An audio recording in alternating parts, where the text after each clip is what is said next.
I wanted to help my girlfriend live a happier life, but now I need therapy and a restraining order. I met Isla through mutual friends. We liked the same music and movies, and we had a shared hobby that we started doing together.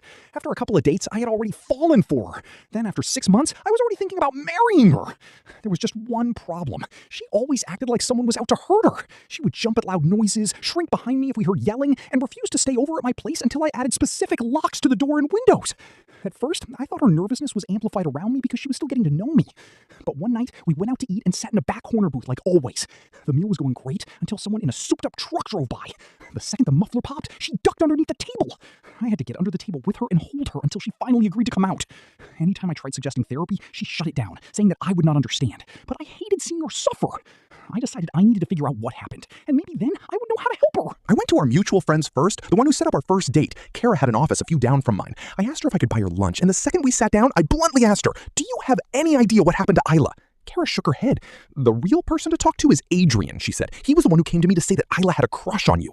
I sat back in surprise. I thought our first date was a blind date where neither party knew the other. Why did Isla lie?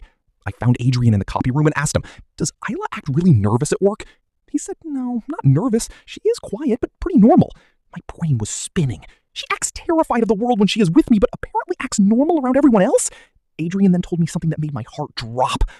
Isla planned everything. She begged him for a week to get Kara to set us up. It was never a blind date.